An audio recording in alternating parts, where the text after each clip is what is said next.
तो आज अपन करेंगे पतले प्रिज्म के लिए न्यूनतम विचलन कोण की गणना। तो इसके पहले हमने प्रिज्म के पदार्थ के अपवर्तनांक का व्यंजक व्युत्पन्न किया है, और यदि आपने नहीं देखा है तो एक बार डिस्क्रिप्शन चेक कर लेना या प्लेलिस्ट चेक कर लेना, ठीक है। तो ये एक छोटा सा व्यंजक है और इसमें भी हम प्रिज्म के पदार्थ का जो अपवर्तनांक हमने निकाला था ना इसके पहले वाले व्यंजक में, वो यहाँ पे इस्तेमाल करेंगे। तो वो हमने निकाला था प्रिज्म के पदार्थ का अपवर्तनांक म्यू बराबर साइन डेल्टा एम प्लस ए बटे 2 और ए बटे 2। तो ये वाला फॉर्मूला आपको याद करना होगा, क्योंकि अगर अलग से क्वेश्चन आता है पतले प्रिज्म के लिए न्यूनतम विचलन कोण की गणना, तो आपको ये याद करना होगा, क्योंकि यहाँ से डायरेक्ट ये जुड़ेगा, इसके बाद जो है डेरिवेशन आगे बढ़ेगा। अब यदि प्रिज्म कैसा है, पतला, कंडीशन ये है कि पतले प्रिज्म के लिए हमें न्यूनतम विचलन कोण की गणना करनी है। तो हम यहाँ पे लिखेंगे कि यदि प्रिज्म जो है पतला हो तो यहाँ पे जो ए है और डेल एम दोनों के मान कैसे हो जाएंगे, बिल्कुल छोटे।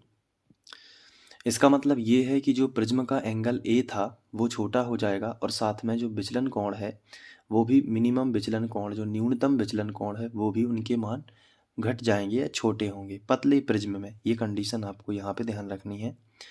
तो अब जब ए और डेल एम के मान छोटे होंगे तो साइन हट जाएगा, ठीक है। तो साइन हटा देते हैं। तो बिना साइन के हम यहाँ से लिखेंगे म्यू बराबर डेल एम प्लस ए बटे 2, और बटे में ये साइन भी हट जाएगा तो ये बचेगा केवल ए बटे 2।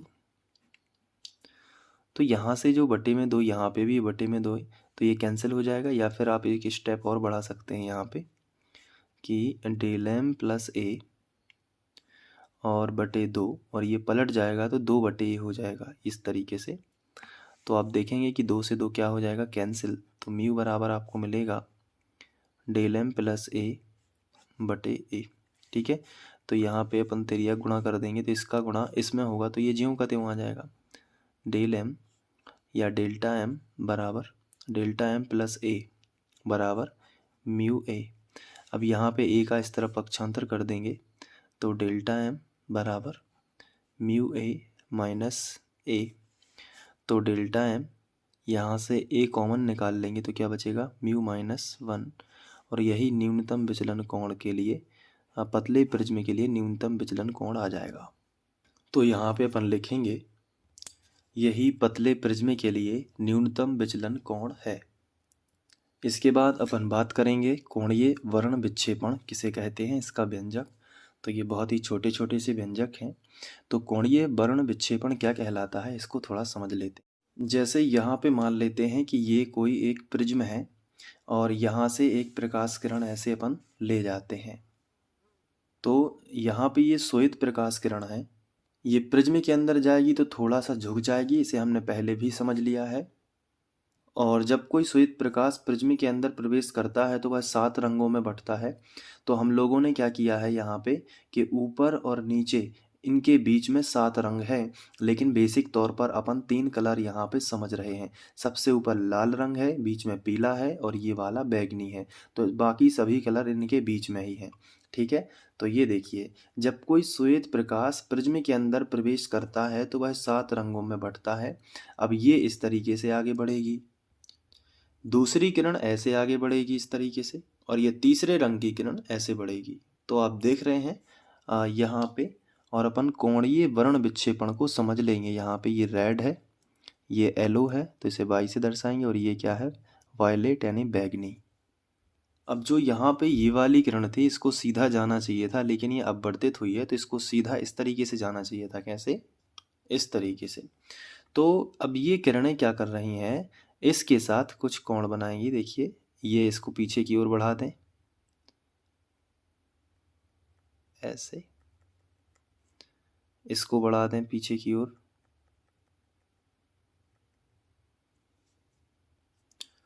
और ये आपस में कहीं ना कहीं टकराएंगी। तो यहाँ पे मैं बना देता हूँ, और ये इसको भी अगर पीछे की ओर बढ़ाएंगे तो ये यहाँ पे क्रॉस। तो तीनों का एक कोण बनेगा थीटा यहाँ पे।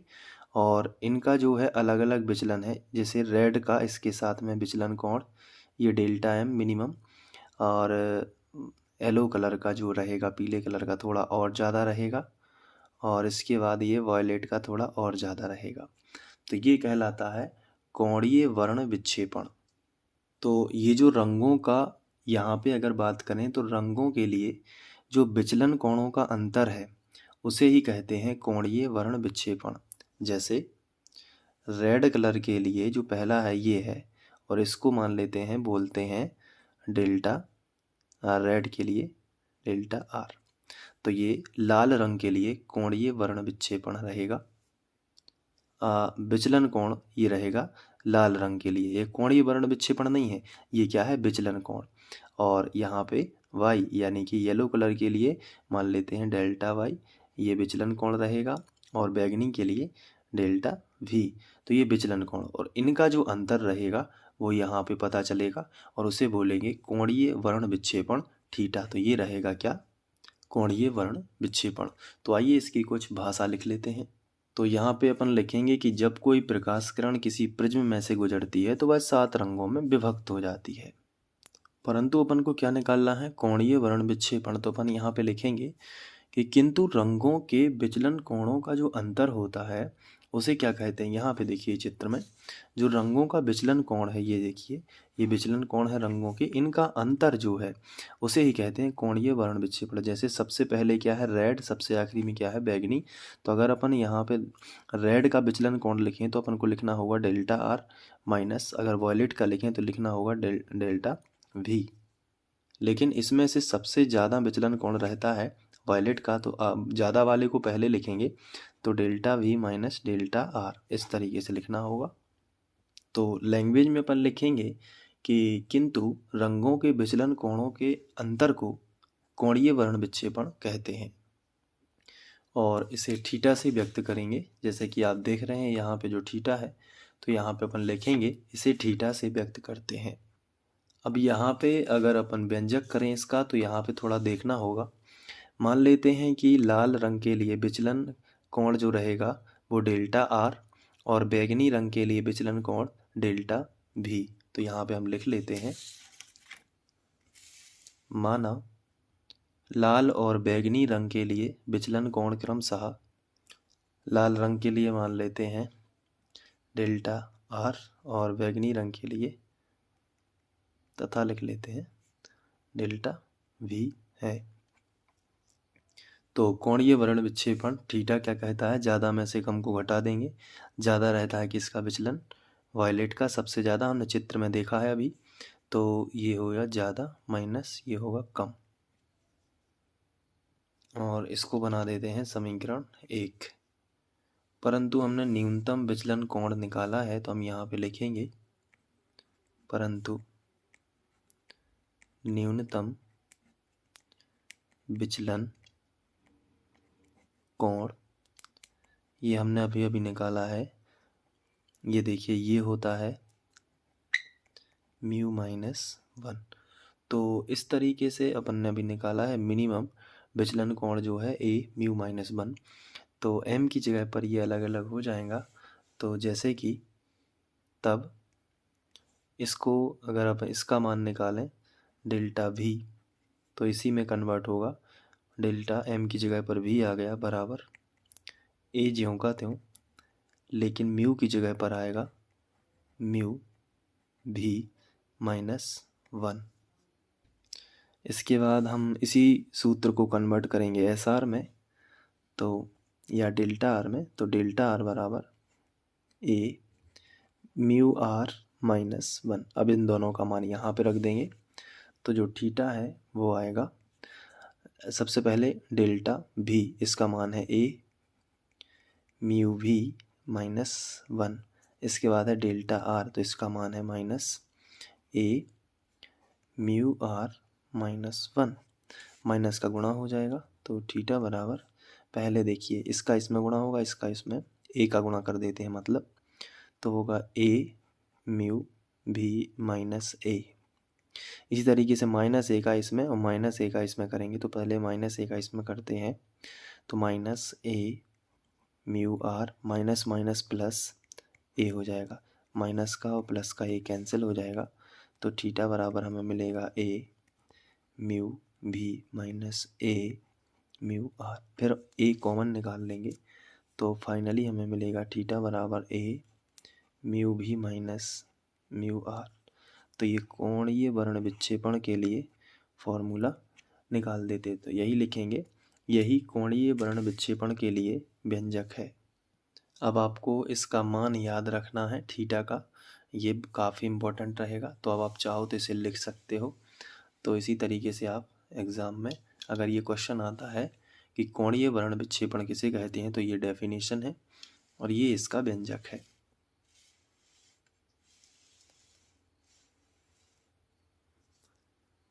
और अब आप चाहो तो वर्ण विक्षेपण क्षमता भी इसी में निकाल सकते हो और ये क्वेश्चन अलग से भी पूछा जा सकता है। तो सबसे पहले इसकी डेफिनेशन लिखेंगे और डेफिनेशन एक सूत्र से आती है, कोणीय वर्ण विक्षेपण क्षमता को ओमेगा से दर्शाते हैं और इसका फॉर्मूला होता है थीटा बटे वो किरण जिसका विचलन कोण हम यहाँ पे, या माध्य रंग भी बोल सकते हैं कि माध्य रंग का जो विचलन कोण होगा उसका अनुपात कोणीय या वर्ण विक्षेपण क्षमता कहलाती है। तो वर्ण विक्षेपण क्षमता क्या है, किन्हीं भी दो रंगों के बीच की कोणीय वर्ण विक्षेपण और माध्य रंग के विचलन कोण का अनुपात वर्ण विक्षेपण क्षमता कहलाती है। तो इसी सूत्र के आधार पर आपको याद करना है।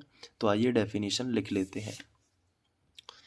तो उसी तरीके से बिल्कुल डेफिनेशन है किन्हीं दो रंगों के लिए। अब यहाँ पे इसे ओमेगा से प्रदर्शित करते हैं, ये भी आप लिख सकते हो। तो ओमेगा बराबर आएगा थीटा अपॉन माध्य रंग जो कि पीला कलर है हम लोग लेके चल रहे हैं, तो उसका विचलन कोण। तो देखिए किन्हीं दो रंगों के लिए जो वर्ण विक्षेपण क्षमता क्या है, थीटा। थीटा क्या है, किन्हीं दो रंगों के लिए वर्ण विक्षेपण कोण है, कोणीय वर्ण विक्षेपण है और ये माध्य रंग का विचलन कोण है।